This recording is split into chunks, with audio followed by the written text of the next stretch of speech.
Hi guys, welcome back to a new chapter day series. We're currently reading First Kings. I'm so happy. We started from Numbers and now we're currently here. Yay. Anyways, we're reading First Kings. So basically, before First Kings, we read Second Samuel, which was a summary of how the Israelites became more lukewarm Christians as they got more exposure, and how many leaders fell prone to idolism and temptations. So today we're reading First Kings chapter 1. So this is a very long chapter. It is 53 verses. It's basically an introduction about what's going on and how David's tenantship is about to end.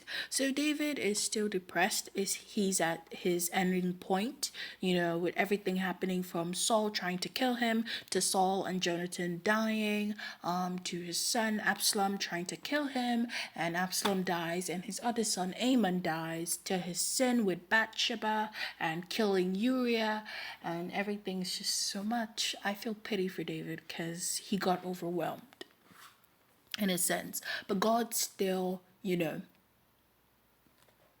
holds him near to his heart because firstly he made a covenant with God does not break his promises, and God is still keeping that promise with David. But apart from that, when David sinned, he cried unto God, hence the product being the Psalms.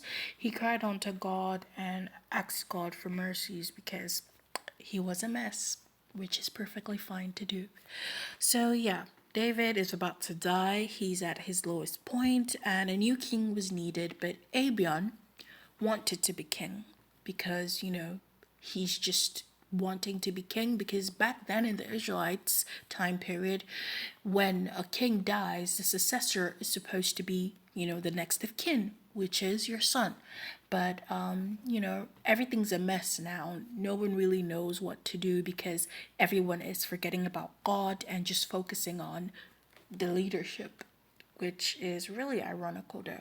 Well, no one knows who's going to be king. Abian wants to be king. He's not a good candidate for being king.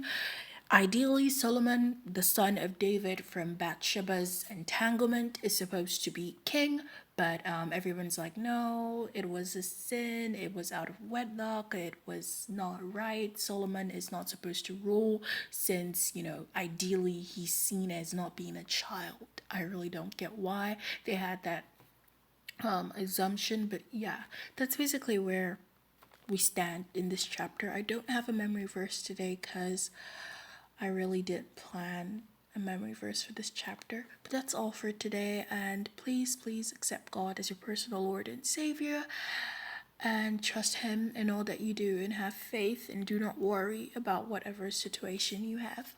Bye and have a nice day.